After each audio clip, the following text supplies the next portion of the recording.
Okay, and we are now here, and we are talking Browns and Bengals, and Chad and I are both eating a big pile of something off Odell's chest, and it's the Bengals did not win. And we were all about the Bengals. We thought Joe Burrow was going to take it, but the Browns ran the ball all over them. Yeah, the O-line of the Browns just dominated that D-line of the Bengals. Like, I'm slow. I'm not going to lie about it. I'm not very fast. I'm not very elusive. I think I could have put up 100 yards last night. You got a 6'5", 40 kind of. 5'6". Sure. You'll be generous here, right? But yeah, no, it was embarrassing, I think. I think that D-line should be embarrassed. The way they got manhandled. And that's the thing. I mean, are they embarrassed, or were they just non-existent? Like, do they just not have the right D linemen to even play the game? Because I saw Corey Redding made a couple plays, but other than that, it looked like everything was just wide open. And the second they ran any kind of misdirection play, it was just here's your hole. Right, right. Yeah, it was ridiculous. Take your lane, man. It was horrible. And on the other end, I don't think Joe Burrow played bad. I think he was under pressure a lot. Yep. Also, how do you expect your rookie quarterback with one game, literally one game, to throw the ball 60-plus times? That's on Zach Taylor. Yeah. And Joe Mixon was moving the ball. Well, I mean, I think he had 11 catches in the first quarter. So. Yeah, so, like, the check down game was there. The lanes were there. Like, that's a lot to put on a young kid. He threw 3 touchdowns. Didn't even turn the ball over on 60 passes. So, no knock on Joe. But that Bengals team, like, I was really disappointed. I thought this could have been, like, a game they should have won. John Ross is the worst waste of life ever. I don't... That guy runs routes to the fact that quarterbacks think he's open, and what a dumpster fire. Well, I think that just... The state of that whole game was a dumpster fire. Like, Baker did what Baker was going to... Like, he didn't play great, and unfortunately, like, I'm now coming off the Baker bandwagon. I was all about him for years. Yeah. And he didn't play great. That running game played great. Hopefully he can figure it out in that system. Like, I'm still hoping that he can. Yeah, well.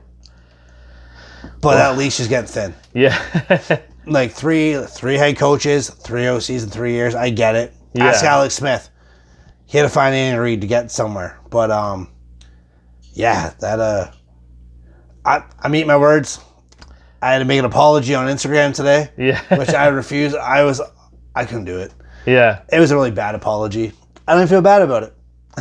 Well, yeah, like the bigger question is like, after something like what happens yesterday, are the Browns actually like a somewhat contender? Do they have a chance to use that run game to make a run at the playoffs, even if they don't make the playoffs? Like, do you feel better about the Browns watching yesterday?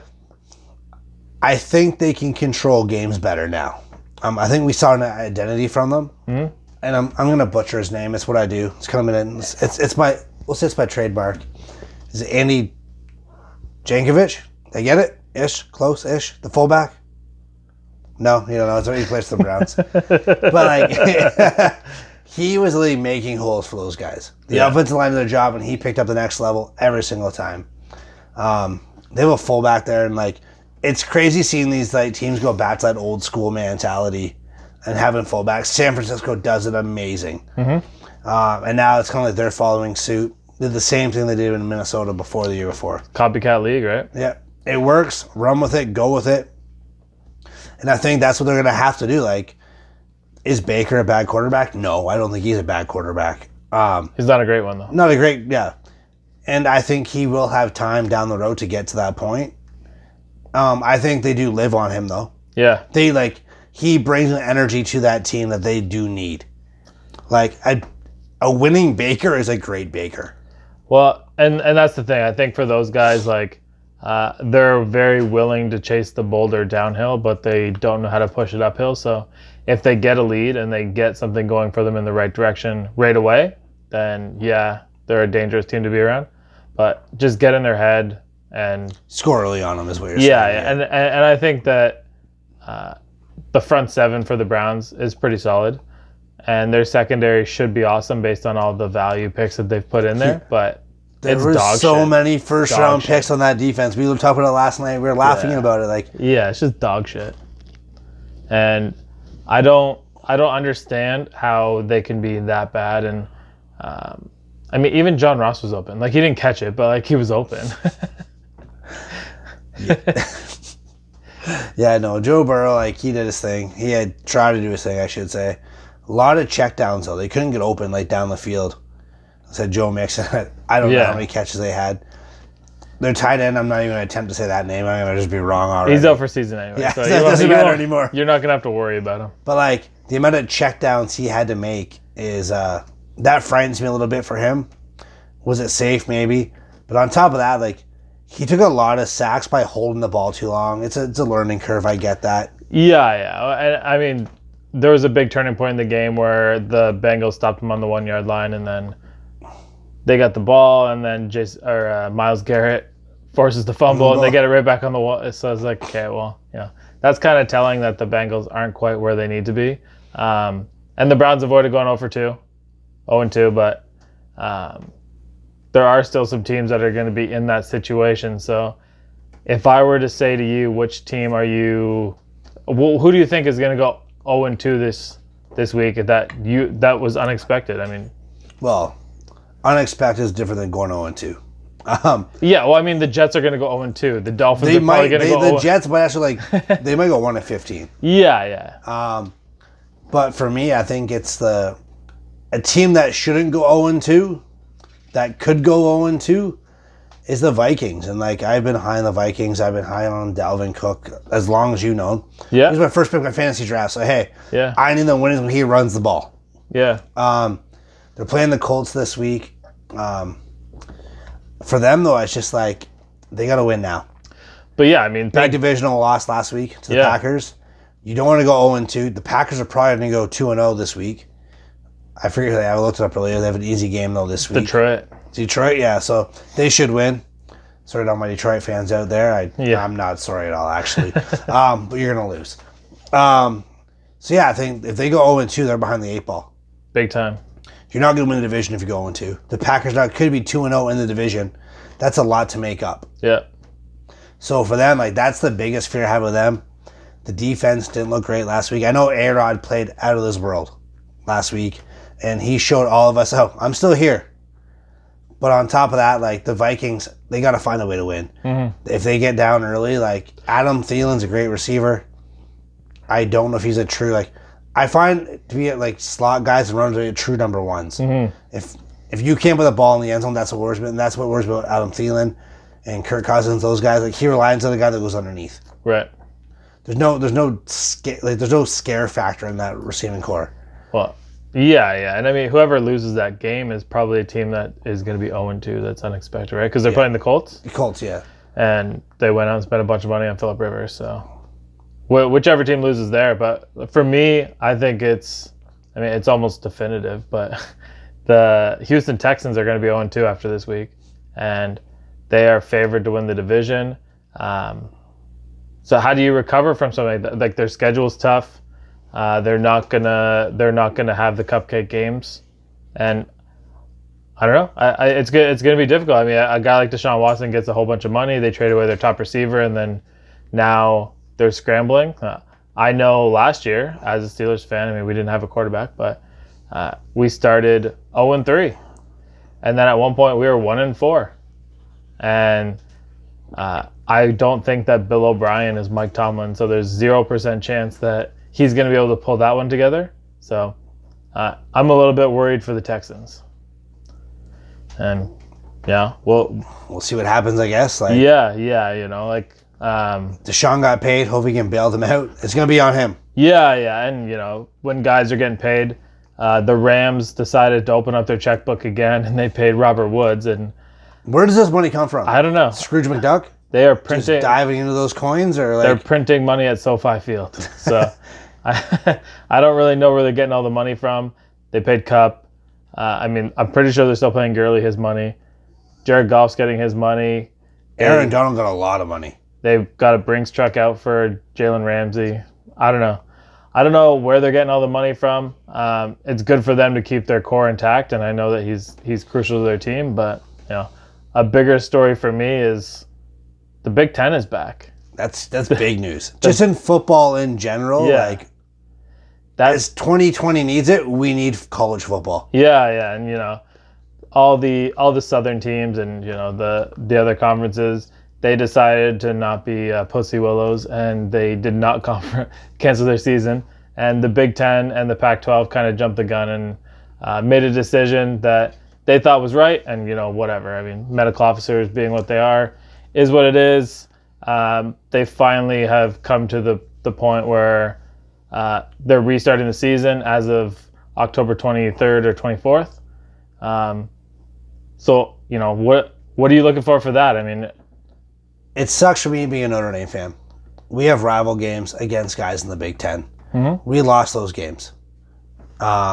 Michigan State's one of them. Yep.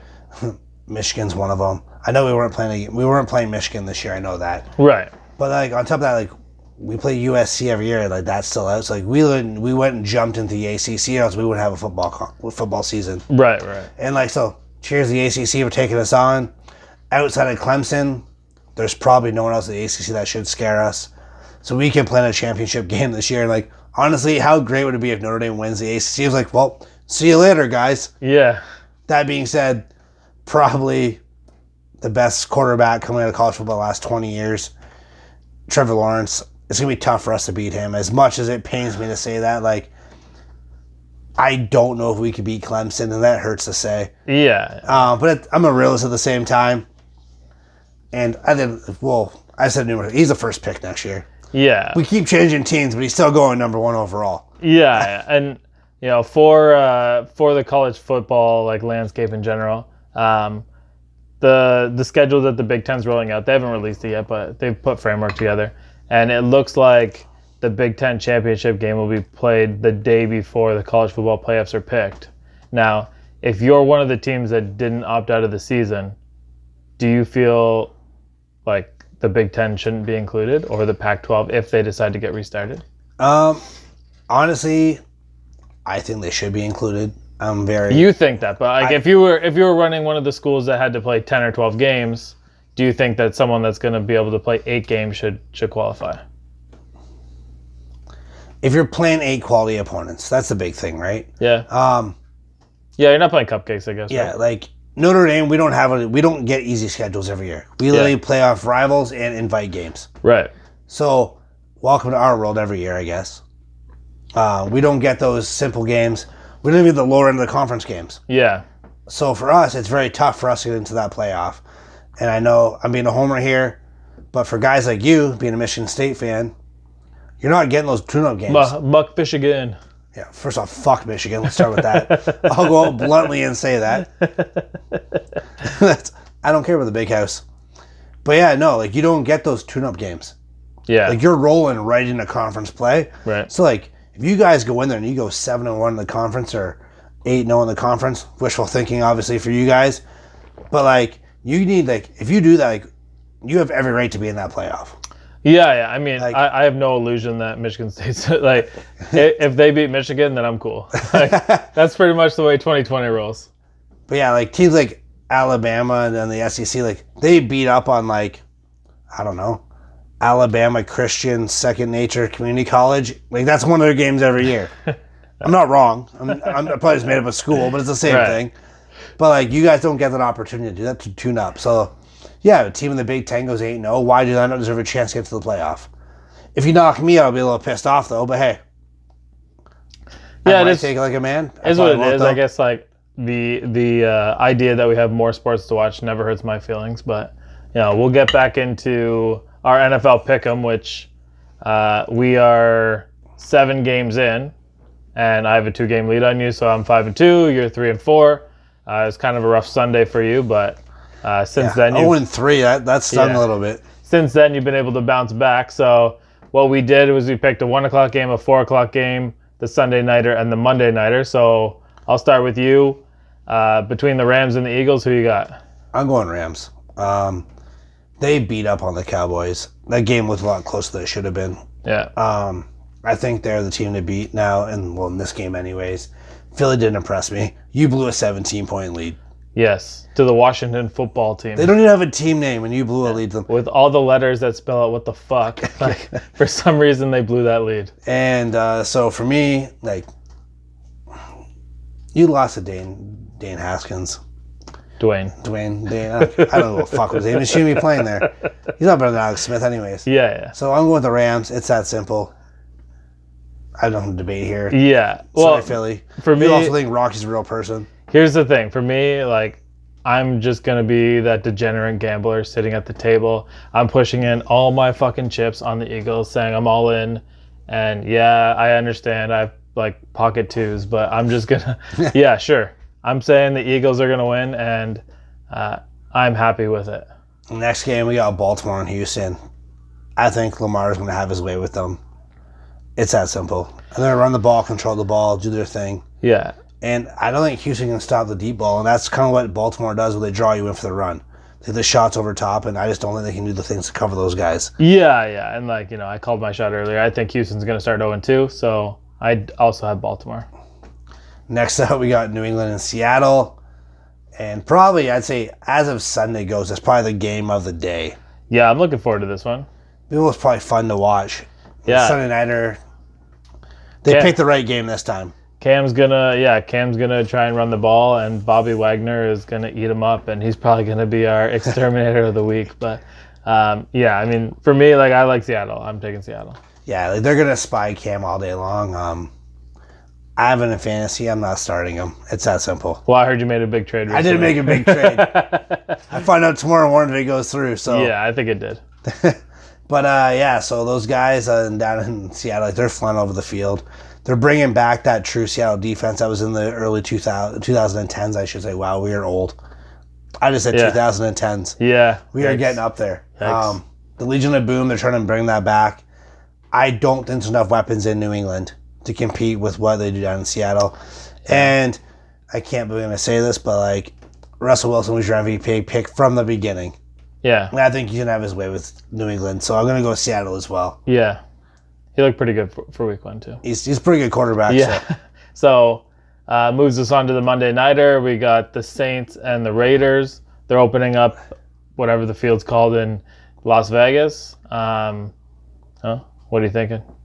It's pretty simple, man. The Saints had their way with Tampa. And Tampa, I know we call it the hype train, or it is what it is, but Drew Brees down there, he knows what he's doing. That team is built to win now. And if they don't win this year, bye-bye. Yeah. They're cutting everybody.